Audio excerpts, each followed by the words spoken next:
Good afternoon. I'm Chief Meteorologist Paul Williams. We're live from the Coast TV Weather Center and First Alert Weather Center. And right now, we want to basically catch you up on what's been going on as far as the tabulation, what we typically, from a meteorological standpoint, call like the post-mortem of what's happening with the storm, or at least the snowy part of the storm. The snowfall, now that's coming to an end, or has come to an end in most locations, but we're going to be concerned about significant freezing afterwards. So let's go ahead and catch up on the numbers real quick, if you don't mind. So what's happening is Dover Air Force Base had 6.5 inches of snow. Right here at our studios, we measured 4 inches of snow, measured 5 inches at my location in Lewis, actually. Selbyville came in at 4 inches of snowfall. Lewis at the official site, 3.6, Millsboro, 3.5, 3.2, and Dagsboro. Some other locations. In Cambridge, Maryland, we had just over 3 inches of snow, right at 3 inches in Ocean City. Nassau, 2.7, Bethany Beach, 2.3 or 2 1/3 in Laurel. And in Chincoteague, we had at least 1.5 inches of snowfall. Now, we began to kind of back off of some of our snowfall numbers because we were concerned, and we saw earlier, our team of meteorologists here at Coast TV, we saw the influence of the onshore flow that was coming off of the water because we had those waters that were above freezing. That slowed down the production of the snow because the more moisture you have when it's barely at that snow level, usually the water to ratio from water to snow ratio is going, instead of 1 to 10 typically, it drops to as low as 1 to 5. So for 1 inch of liquid precipitation available, we only produced about 5 inches of snow, which is kind of what these numbers are reflecting at this present time. Now, the next concern is going to be the cold and the signs of hypothermia. The cold. That's going to be our biggest concern. For now, some signs of it is when you have a feeling of confusion and then a good deal of shivering right after that, difficulty speaking, following that a bit of sleepiness, and then stiffness of muscles. Well, now this is more of a news-related story, to be quite honest, and so that's why right now we wanted to bring in Madeline Overton. Hey, Maddie. Hi, Paul. Good to see you. You too. And so a lot of times with a lot of these situations, we want to be mindful of the fact that the cold can sneak up on you, particularly if you're not used to it. And really from a news standpoint, you know, sometimes I'll get into the minutia of the science of things, and there may be some practical things that you have questions about that Maddie will have questions about off camera. So we wanted to go ahead and provide that opportunity for that to occur. And if you have any questions, be sure you hit us up on the chat and give us whatever questions you may have during this particular exchange. Yeah, and so, Paul, I think you just hit the nail on the head, is the cold is the next concern. But interestingly, and maybe you can dumb it down for all of us who are not meteorologists, but yesterday felt so much colder than today. Okay. So much colder than today, but we shouldn't be fooled into it feeling warmer right now, right? Because Correct. It's not actually it's maybe a bad thing because it's so warm that we're going to have a lot of water on the road. Is that correct? Yeah, I think the most practical way we could put this is kind of like whenever we have a warm up and a sudden drop, I usually try to make a big deal about the drop. Right. Because the change is what really becomes startling and shocking and surprising, because we get a false sense of security. We start wearing our medium jackets instead of our serious ones. Yeah, and then the problem of hypothermia will come into play. Well, in this case, the moisture that you're talking about, and the reason why it feels warm, is a couple of reasons. Number one, we have what's called the latent heat effect. When we see the crystallization of water going into crystallization, it lets off a little bit of heat, just the smallest amount. But if you do that with a whole bunch of snowflakes, it kind of gives a more fuzzy feeling, was the way that I like to describe it. That's part of the reason why.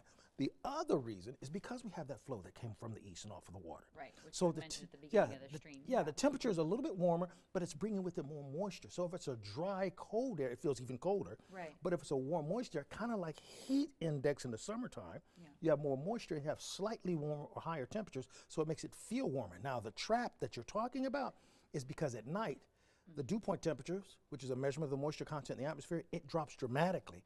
And then when it drops, the air temperature and the dew point temperature, or wet bulb temperature as well, the distance between them grows, and so the potential of harsh and hard freezing exasperates and becomes even more pronounced. And let's talk about that for a second. I'm not sure if you have any graphics we can pull up while we speak about this. If not, no worries. But we really are concerned about that freezing temperature and that freezing for the road conditions. So yeah, this week, and Paul, you were mentioning all week it's going to be like this. I think the first day it's going to crack about freezing is Thursday. Am I correct on that? Yeah, and to be honest, that's a big if at best, because when you begin to take a look at our concerns for cold weather safety, we're talking about you got to make sure you're in those layers, heat safely your home, drink warm beverages when you're inside, but avoid prolonged exposure to the cold. And Maddie, we can't express that enough because your extremities, you know, your fingers, your toes, whenever you get cold, your body will naturally draw blood and warmth to your core,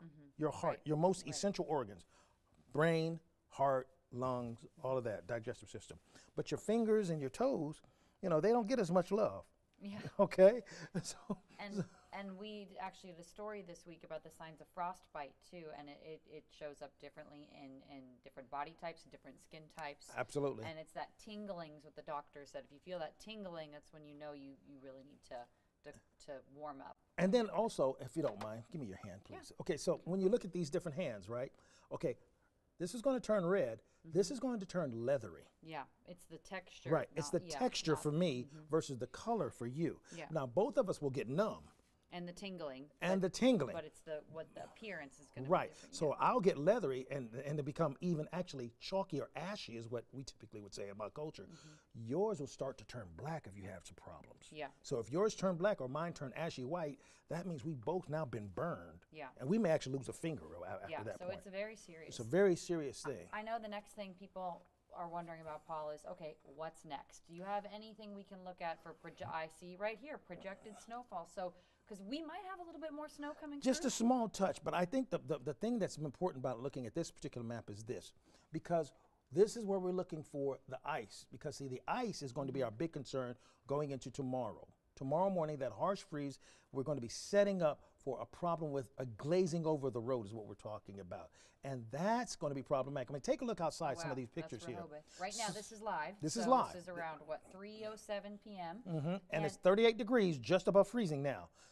You see all the how the walkway is getting a little melting, where you can see the actual So it's melting, boardwalk? but that's going to become ice tomorrow in certain parts of the peninsula, you're saying. Not only is it going to become, it's going to become what we call dangerous glazing over of ice, actually, because what's happening here is, like you see the raindrops that's hitting the camera as well. Yeah. Wherever you see it's clear right now, it's going to literally just glaze over. We're talking Yeah. about, all it takes is about maybe 1/4 of an inch of ice Yeah. to cause problems. Right. I think we have places we're going to have at least a 1/2 inch of ice, and those places where water pools a whole lot, like along Highway 1, particularly if you're going towards Cave Neck Road, where there's a lot of constant Yeah. pooling of water, all of that's going to be a very thick So just to layer of reiterate ice. what Paul just said, if you're just joining us, first of all, welcome and Yes. thank you. We appreciate you being with us during this storm. Paul just said there could quite easily be a 1/2 inch of ice. Yes. Not a 1/2 inch of water, 1/2 inch of solid of ice. refreezing of moisture that's left on the, because there's a lot of slush that's going on right Yeah. now. All right. Yeah. So DelDOT is doing a great job in trying to Yep. get the roads clear. It's not but, about that. But it actually has they have to do it. But the repercussions of that is that it's going to melt the ice, but the ice is refreezing tonight, and you're going to look for a 1/2 inch of ice at least in some areas. Is it fair to say, Paul, basically anywhere that we normally see pooling water, or like I would say small scale flooding, that's where we should expect ice? Like I know where I live, there's certain little spots in the neighborhood where if we've had a heavy rainstorm, it always gets flooded. Like you just mentioned, Highway 1, I know the spot, we all know the spots where they become flooded. Basically those spots that if you expect to see flooding in a rainstorm, expect to see ice tomorrow. And what I would call that, is that right? Yeah, in fact, what I would call that, those would be areas of concern for what I would call an ice disc. Ice disc? Okay. Like a disc, like a pucky or a hockey disc, puck? a hockey puck. Okay, so we're looking at hockey puck effect with where those puddles typically would form. And we just got a question from a viewer who said, do we still need to worry about power lines coming down? I was wondering about that too, because it's not as much freezing rain right now. So here's where that comes into play. Like even this picture right here might show you what I'm talking about. In Milford, yeah. Okay, so you see in Milford, you see how the power lines are up there, and so we've got the melt that's happening, but there's moisture on those lines right now. Now the hard freeze tonight depends on if any kind of moisture got into not the lines, but the wood that's holding them up. So we're not as worried now about the freezing rain and knocking down a power line. Right. Per se. We're more concerned about, did the poles get too much moisture that they Inside could of it, inside inside of it. Because a lot of folks have been talking about, the thing that's circulating on a lot of social media is, trees are exploding up there and up north where they're having really severe cold because of the expansion of water. Whenever water freezes, it expands, which is why you have to be careful about water freezing your pipes, because it expands and causes the pipes to break. Right. Well, you can have the same effect with moisture trapped in wood and a line, power line. okay. And so that helps to cause it to crack, lean, boom, snap. But if we were seeing originally, like we had thought maybe a bunch of freezing rain, that would be different. That 'cause would be even worse, because that would mean that you would have heaviness gathering on the line and it would tug it down, and pull right. it down. That's not a problem. That's at the not a moment. major problem right now, because everything's changed over to water so much, and that most of the rain should be out of here by the time the temperatures tank dramatically to cause a significant freeze. Yeah. Most of that should be out of the way. Let's look here in Ocean City as well. You can see there is a little bit of snow on the docks there, just a little bit. Ocean City seeing a lot less snow than up north, which is what we projected, right? 41 degrees there, so that.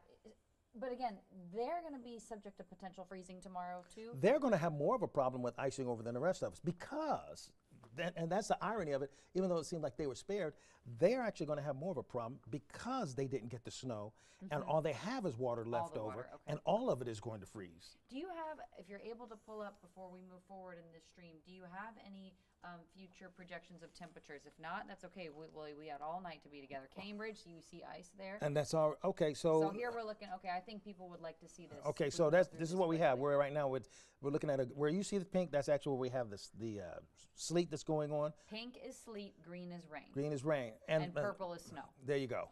And so all of that is clearing out of the way, and this gives you the large view of this entire system. It's just been a monster. It has affected people. So you wanted temperatures. Here's where those temperatures are. You see that ice that's coming in, or that coolness from Pittsburgh and the whiteness? All of that is filtering its way towards us. Okay. So that's what's on the way, filtering its way towards us. So Pittsburgh, cold weather coming down this Coming way. down towards Georgetown. Got it. So you see that 20? That 20 is going to slide down towards us pretty quick when the sun goes down, and then it'll dip below that. Got it. Okay, so that's overall. We're going to wrap it up as of right now, but we just want folks to just be mindful.